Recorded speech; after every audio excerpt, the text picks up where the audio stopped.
Welcome back to Weave with Pat. Today we are weaving a circle. Grab your weaving frame, a yarn needle, warp thread and 2 yarn colours. Warp your loom with an odd number of warp ends, in this case 33. See my How to Warp a Loom video tutorial if you need a refresher. Next, make a row of double half-hitch knots. I also have a separate video for this technique. Next, thread the yarn needle with about 3 meters of the main background colour and commence weaving plain weave. Don't forget to bubble the yarn so that your weaving doesn't pull in at the edges as you progress. Also, use the end of the yarn needle or a fork to tap down the yarn at the end of each pass. After a few rows, you may want to use a shed stick to weave a bit faster on every alternate pass. The weaving loom kits on my Etsy shop all include a shed stick. Continue weaving in the background colour, adding yarn as shown here.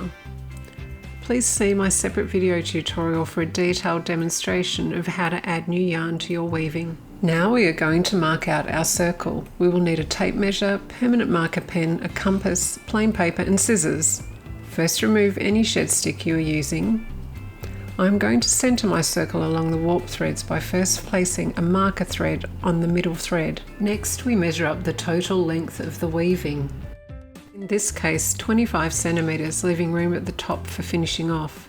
Mark the centre of the circle at 12.5 centimetres with a permanent marker. We now calculate our circle diameter. We will position the circle 4 warp threads in from each edge. Measure from the middle of the space between the 4th and 5th and 29th and 30th warp threads. This gives us a circle diameter of 12 centimetres. We now mark the top and bottom of the circle by placing the tape measure on the centre warp thread and marking 6 centimetres above and below the circle's centre mark. Next, line up the tape measure horizontally through the centre mark and mark the edge threads, 5 warp ends in from each edge. Go back and mark all the way around the thread. Next, use the compass to draw a 6 centimetre radius circle, half the length of our diameter, on plain paper and cut out. We will use this circle template to mark out the remaining warp threads. This will give us a general guide as we start to weave our circle. Now reposition the shed stick. This diagram shows the order to weave each section of our circle. Area 1 continues the weaving we started at the beginning and ends at the bottom of the circle. Before weaving Area 2, we set up the weft threads to travel in the correct directions.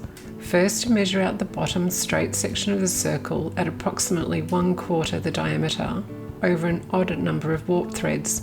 In this case, 7 warp threads equates to about 3.5 centimetres. This measurement can be up to 1/3 of the diameter without distorting the shape. Mark the 7 warp threads with a strand of circle colour. Then push the marker thread up to set up the background colour for Area 2. Continuing with the background colour, weave until the left-hand edge of the 7 warp threads. Then weave back to the right-hand edge of the weaving to complete the row.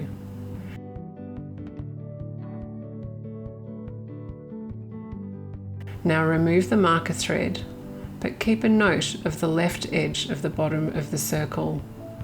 With the circle colour, working from right to left, weave across the 7 warp threads. Then weave back from left to right across the 7 warp threads. Now set up the weft thread for Area 3 by taking a new length of background colour yarn and weaving 1 pass from right to left, commencing from the warp thread to the left of the right hand edge of the circle bottom and tuck in the end. We will now weave Area 2. To weave the initial shallow incline of the circle, we weave our first row to meet the orange thread. For our next row, we move 1 warp thread to the right.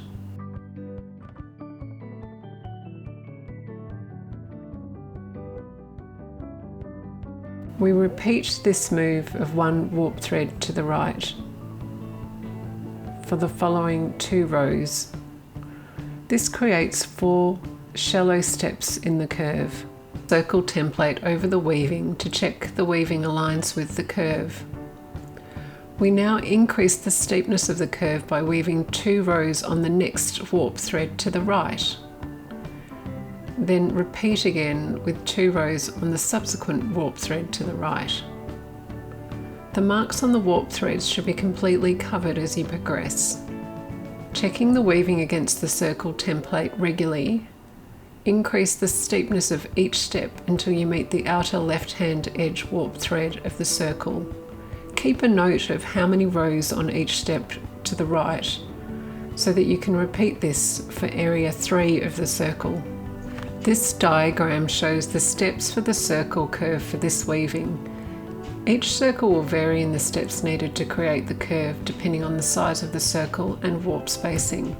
We continue to shape our curve with 3 row steps for the next 2 warp threads as indicated in the diagram. We finish off the shaping of the curve with a 5 row step and then move along to the 4 edge warp threads for 1 row. Check again to make sure your weaving aligns with the template.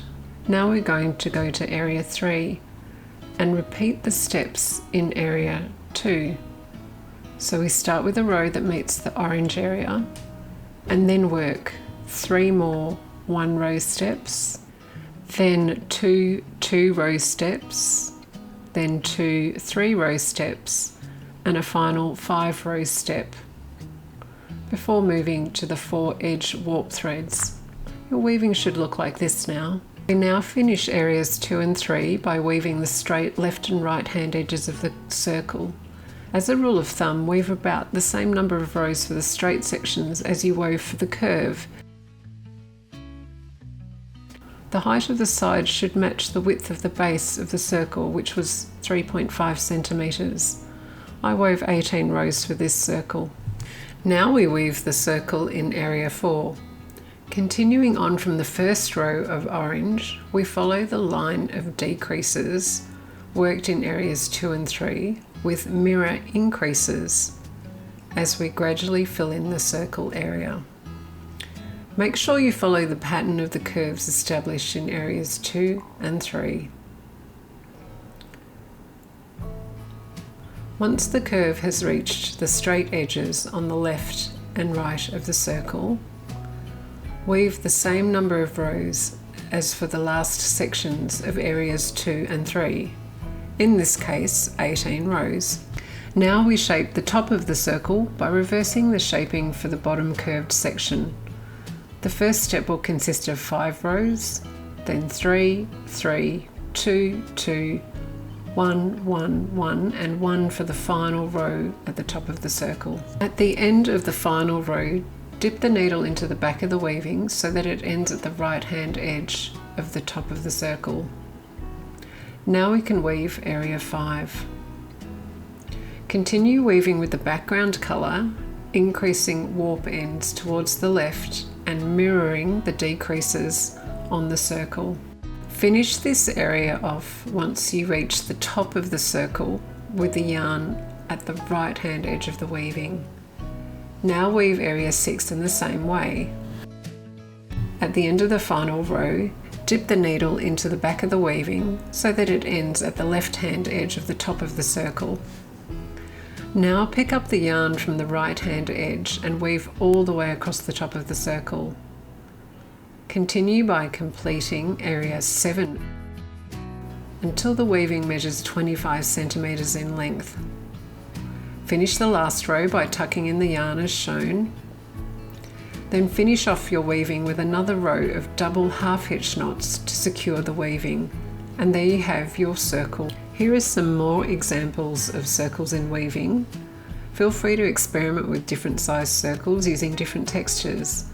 Thank you for listening, and don't forget to subscribe to this channel to receive notifications of new weaving videos, and visit my Etsy store for handmade weaving frames and unique yarn packs.